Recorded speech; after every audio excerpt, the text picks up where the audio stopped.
చట్టం ఒకటి భూభారతి తీసుకొచ్చిందని చెప్పారు. ఇది ఏప్రిల్ 1 నుంచి అమలు చేస్తామని చెప్పారు.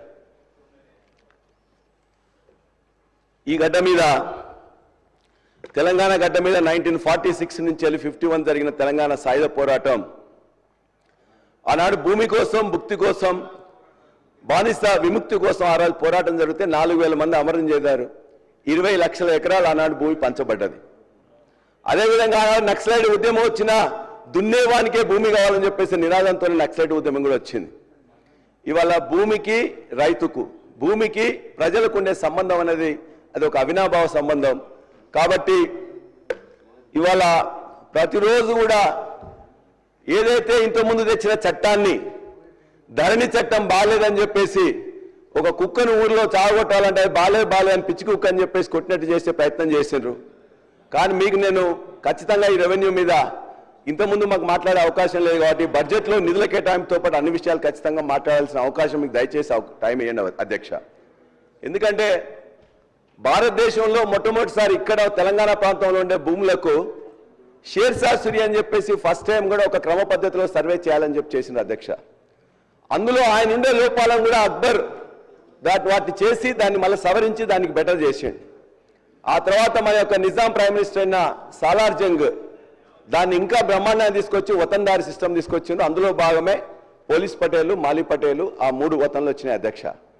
ఇది పూర్వ చరిత్ర అయితే మన ప్రజాస్వామ్య చరిత్రలో మొట్టమొదటిసారి 1981 అనుకుంటా పివి నరసింహరావు గారు ఇవాళ ఒక చట్టం తీసుకొచ్చేసి చిన్న కమతాలు, సన్న కమతాలు ఏర్పాటు చేసింది అన్నాడు పివి నరసింహరావు గారు. అదొక విప్లవాత్మకమైన చర్య అయితే ఆ తర్వాత జరిగిన ఎన్టీ రామారావు గారు అప్పుడు ఈ వతన్లు రద్దు చేసి ప్రజలందరూ కూడా బ్రహ్మాండమైన రిలీఫ్ ఇచ్చింది అధ్యక్ష. మళ్ళా ఆ తర్వాత అనేక రాష్ట్రాల్లో చేయాలని చెప్తే కూడా ఒక ROR చట్టం 2020, అదేవిధంగా పోర్టల్ పేరు ధరణి, ఈ రెండింటినీ దరిదాపుగా 87 సంవత్సరాల తర్వాత భారతదేశంలో ఒక ధైర్యంగా బ్రహ్మాండంగా చేయాలనే ఉద్దేశంతో LRUP land records updation program దరిదాపుగా 50,000 మంది పైన మొత్తం కూడా చేసి బ్రహ్మాండంగా చేసింది అధ్యక్ష. దాన్ని అనేక మంది చిన్న చిన్న తప్పులు ఉన్నట్లయితే దాన్నే చూపించేసి మొత్తం కూడా ఏదో బాగులేదని చెప్పేసి ప్రయత్నం చేసింది అధ్యక్ష. నేను మీ ద్వారా ఈ యొక్క సభకు కూడా తెలియజేయాల్సింది ఏంటంటే దరిదాపుగా 584 మండలాలలో 10,823 గ్రామాల్లో 1,507 బృందాలతో ఆనాడు చేసింది అధ్యక్ష. మన జనాభా మన యొక్క భూ భాగం విస్తీర్ణం 1,12,000 అయితే భూ విస్తీర్ణం 2,80,000 కోట్ల ఎకరాలు. అందులో 1.78 కోట్ల సర్వే నెంబర్లో 72 లక్షల సర్వే ఖాతాలకు చెందిన భూమిని ఆనాడు చేసిన అధ్యక్ష. పార్ట్ ఏ, పార్ట్ బి అని పెట్టిండ్రు. పార్ట్ ఏలో ఆనాడు 1,42,00,000 ఎకరాలకు సంబంధించిన భూమిని వాళ్ళందరినీ కూడా నిర్ణయించి ఇది మీది భూమి అని చెప్పేసి 18 ఫీచర్స్ ఉన్న ధరణి పాస్బుక్ ను వాళ్ళకి అందజేసింది అధ్యక్ష. పార్ట్ బిలో ఆనాడు దరిదాపుగా 16.5 లక్షల భూమిని పెట్టింది. ఆ తర్వాత ఇవాళ చూసుకుంటే అధ్యక్ష, ఇవాళ ఈ రాష్ట్రంలో 70,60,000 మంది రైతులకు 1,57,97,000 ఎకరాలను ఇవాళ ధరణిలో నిక్షిప్తమై వాళ్ళందరూ గుండె మీద మంచిగా చేసుకుని నిద్రపోతున్న అధ్యక్ష.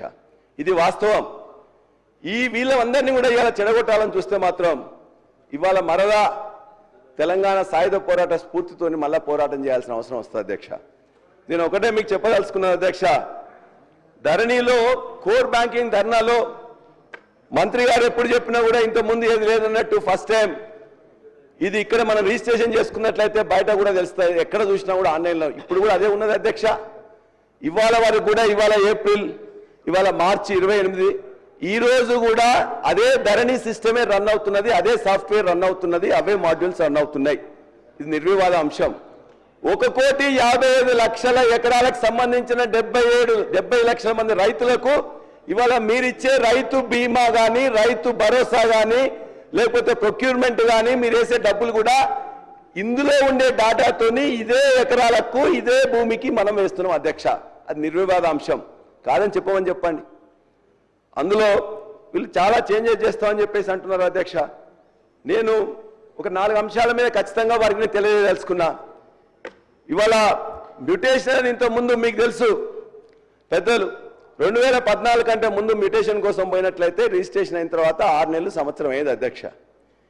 ధరణిలో పెట్టిన ఫీచర్ తర్వాత ఒకటేసారి registration, mutation, updation, issuing the passbook ఇది అయిందా లేదా? 1,55,00,000 ఎకరాలకి జరిగిందా లేదా?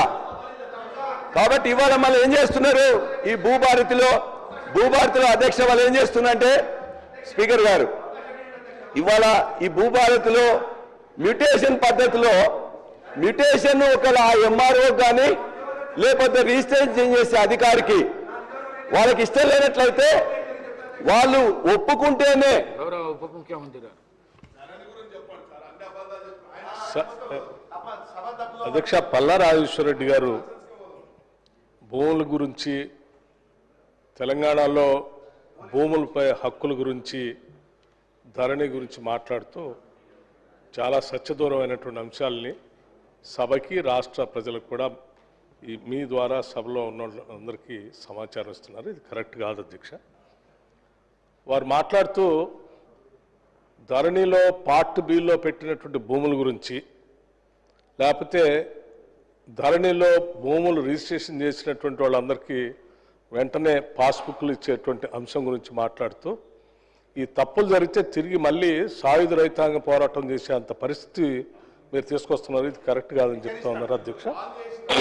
అధ్యక్ష సాయుధ రైతాంగ పోరాటం స్ఫూర్తితోనే కాంగ్రెస్ ప్రభుత్వం ఆనాటి నుంచి ఈనాటి వరకు భూములపై హక్కులకి ప్రజలు కల్పిస్తూ వచ్చింది అధ్యక్ష. ఆనాడు సాయుధ రైతాంగ పోరాటం ఏంటి? దున్నేవాడిదే భూమి, ఇదే కదా నినాదం. దున్నేవాడిదే భూమి అనే నినాదమే సాయుధ రైతాంగ పోరాటం యొక్క ప్రధాన నినాదం. ఆ నినాదం నుంచి ఆనాటి కాంగ్రెస్ ప్రభుత్వం బోరుగల్ రామకృష్ణారావు గారు ముఖ్యమంత్రిగా, బొద్దుగల నరసింహరావు గారు రెవెన్యూ మంత్రిగా మొట్టమొదటిసారి తెలంగాణ ప్రాంతంలో భూములపై రైతులకు హక్కు కల్పిస్తూ తెలంగాణ టెనెన్సీ యాక్ట్ తీసుకొచ్చి ఆనాటి చట్టం చేసి రైతులపై హక్కు కల్పించింది కాంగ్రెస్ ప్రభుత్వం అధ్యక్ష. ఆనాటి నుంచి ఈ రాష్ట్రంలో ఈ ప్రాంతంలో కాంగ్రెస్ ప్రభుత్వాలు తీసుకొచ్చిన అనేక రిఫార్మ్స్ రైతులకి చక్కగా దున్నేవాడితో సహా భూమిపై బతున్న అందరికీ హక్కులు కలిపి భూములు పంపిణీ చేసే కార్యక్రమంలో భాగంగా అనేక చట్టాలు వచ్చాయి. ల్యాండ్ రిఫార్మ్స్ కానీ నేను చెప్తున్నానండి, ఖమ్మం జిల్లా అయినా తెలంగాణ అయినా మొత్తం అన్ని చోట్ల జరిగిందే చెప్తా ఉన్నాను. అన్ని చెప్తున్నాను అధ్యక్ష, వినండి సార్. ల్యాండ్ రిఫార్మ్స్ ద్వారా 70s వచ్చినటువంటి యాక్ట్తో అనేక మంది, కొన్ని లక్షల మందికి భూములపై హక్కులు కలిగాయి అధ్యక్ష. ఆ తర్వాత తెలంగాణ ప్రాంతంలో జరిగిన అనేక పోరాటాలు, ఒక పోరాటం కాదు అధ్యక్ష, నక్సల్బరీ ఉద్యమం దగ్గర నుంచి మొదలుపెట్టినటువంటి ఉద్యమాలతో భూములపై ఉన్నటువంటి హక్కుదారులు కేవలం పట్టదారులు ఒక్కళ్ళే కాదు అధ్యక్ష. ఆనాడు భూస్వాములు, జమీందారులు, జాగీర్దారులు, పట్టాదారులు, కాలువ వాళ్ళు ఉన్నప్పటికి కూడా తర్వాత వచ్చినటువంటి అనేక ఉద్యమాలు, చట్టాల ద్వారా చాలా మందికి కబ్జా కాలంలో అంటే ఆక్యుపేషన్ కాలంలో చాలా మంది వచ్చారు అధ్యక్ష. కొన్ని లక్షల మంది వచ్చారు.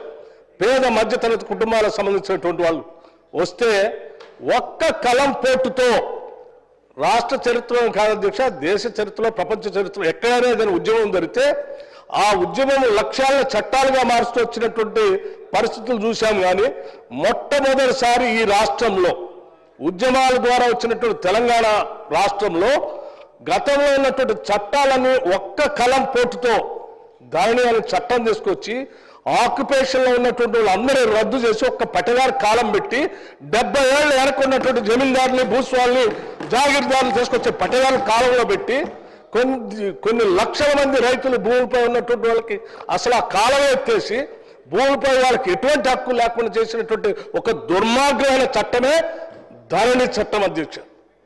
దాన్ని మార్చుతామని మేము పెద్ద ఎత్తున ఉద్యమం చేశాం. 10 ఏళ్ళు ఈ రాష్ట్రంలో ఉన్నటువంటి ప్రజల కోసం ఆలోచన చేశాం. మీరు ధరణి తీసుకొచ్చిన దగ్గర నుంచి ఈ సభలో మాట్లాడాం, బయట మాట్లాడాం. ధరణిని మారుస్తాం, బంగాళాఖాతంలో వేస్తాం. ఈ రాష్ట్ర ప్రజల భూమి పైన సర్వ హక్కులు జాగ్రత్తగా ఉండేటట్టుగా తరాలుగా వస్తున్న హక్కులు వాళ్ళకి అందేటట్టుగా చేస్తామని చెప్పి ఒక చక్కటి నిర్ణయం తీసుకొని ఈ సభలో చట్టం తీసుకొచ్చి చేస్తా ఉంటే మళ్ళీ ధరణి అని ఆ పార్టీ మీద ఎవరు భూములు పెట్టారు అధ్యక్ష? దాదాపు 24 లక్షల మంది భూమి లేని నిరుపేద ప్రజలకి ఆనాటి కాంగ్రెస్ ప్రభుత్వం భూ సంస్కరణ ద్వారా పంపిణీ చేసిన భూముల్లో ఎన్ని భూములు మీరు వాళ్ళకి హక్కుగా ఇవ్వకుండా పార్టీ బిల్లు పెట్టి అధికారుల చుట్టూ తిప్పి ఆ భూములు మీరు వేరే వాళ్ళ పేరు మీద ధరణిలో చేసుకున్నారు, లేకపోతే మీకు అడ్డగోలుగా దారాదత్తం చేసుకున్నారు. ఆ ధరణిలో పెట్టిన తర్వాత ఒకటేసారి అధ్యక్ష ఒక్కసారి ధరణిలో ఎక్కిచ్చేస్తే మళ్ళీ దాని రెవెన్యూ రిజిస్ట్రార్ గారి దగ్గరకు ఎంఆర్ఓ గారి దగ్గరికి వారికి హక్కులు ఇచ్చారు. తీరపోవడంలోనే ఇది పలానా ఎక్స్పైర్ ఉందా? ఉంది. రిజిస్ట్రేషన్ చేయొచ్చా? చేయొచ్చు. వెరిఫికేషన్ కూడా లేదు అధ్యక్ష. మీరు ఎక్కించుకుంటే అధికారం మీ చేతిలో ఎవరికి కావాలంటే వాళ్ళకి ఎక్కించవచ్చు. ఒక్కసారి ఎక్కించామంటే కనీసం దానికి వెరిఫికేషన్ కూడా లేదు. ఏమంటే రిజిస్ట్రేషన్ అవుతుంది, ఇంకో వ్యక్తి చేతుల్లోకి పోతుంది, ఆయన ఇంకో చేతుల్లో పోతుంది. అసలు ఆయన వెరిఫికేషన్ నాది అని రిప్రజెంటేషన్ చేద్దామంటే కూడా రెవెన్యూ వాళ్ళ దగ్గర కనీసం అప్పీల్ కూడా లేదు అధ్యక్ష. అటువంటి దుర్మార్గమైనటువంటి చట్టాలు తీసుకొచ్చి ఈ రాష్ట్రంలో వచ్చినటువంటి అనేక చట్టాల ద్వారా వచ్చినటువంటి హక్కులు కాలరాసి పోరాటాల ద్వారా అధ్యక్ష వారికి కూడా తెలుసు ఈ రాష్ట్రంలో అనేక ఉద్యమాలు వచ్చినాయి అధ్యక్ష. ఉద్యమాలు వచ్చిన సందర్భంలో జెండాలు మార్చి భూస్వాములు, దొరలు, జాగీర్దారులు, జమీందారులు భూములు తెల్లకాయత మీద రాసిచ్చి గ్రామంలో ఉన్నటువంటి పేద మధ్యతరగతి కుటుంబాలు రాసిచ్చేసి ఎంతో కొంత అక్కడ నగదు తీసుకొని వాళ్ళకి ఇచ్చిపోతే ఆ ఇచ్చిపోయినటువంటి భూములన్నీ వాళ్ళ ఆక్యుపేషన్ కాలంలో ఉంటే ఇవాళ ఆ భూములన్నీ ఎత్తేసారు అధ్యక్ష. దశాబ్దాలుగా దున్నుకుంటున్నటువంటి భూములు కూడా హక్కు లేకుండా చేశారు అధ్యక్ష. వాళ్ళు ఎక్కడో అమెరికాలో ఉన్నటువంటి వాళ్ళు మరిచిపోయినటువంటి మేము ఎప్పుడో అమ్మేసుకున్నాం అంటే వాళ్ళు లేరు. వాళ్ళ మనవలు ఎవరో వచ్చి ఏమంటే ఇక మా తాత పేరు మీద పట్టదారి కాలంలో ఉంది, ఈ భూమి నాది అని వచ్చేసారు. నేను చాలా ఉదాహరణలు కూడా చెప్పాను అధ్యక్ష. ఇంకా తగుదనమ్మా అని చెప్పి మళ్ళీ ఆ చట్టమే బాగుందని చెప్తే ఎట్లా అధ్యక్ష? ఇది కరెక్ట్ కాదు. మీరు ఈ రకంగా సభని రాష్ట్ర ప్రజలను తప్పుదోవ పట్టించొద్దు. మేము బాజాప్తుగా కాంగ్రెస్ పార్టీ చాలా స్పష్టంగా ఎన్నికల కంటే ముందే చెప్పాం, ధరణిని బంగాళాఖాతాలు వేస్తాం, మారుస్తాం, ప్రజల పనికి వచ్చేటువంటి చట్టాన్ని తీసుకొని వస్తాం అని చెప్పి ప్రజలకి నచ్చజెప్పి వాళ్ళంతా ఒప్పుకున్న తర్వాతనే వాళ్ళందరూ ఓట్లు వేస్తేనే మేము అధికారంలోకి వచ్చాం. అంటే ప్రజలందరూ దాన్ని మార్చాలని, దాన్ని బంగాళాఖాతాలో వేయాలనే మాకు ఓటేసింది. ఆ వేసిన దాన్ని మేము చెప్పిన మాట న్యాయం చేయాలి కదా అధ్యక్ష, చేస్తా ఉన్నాం.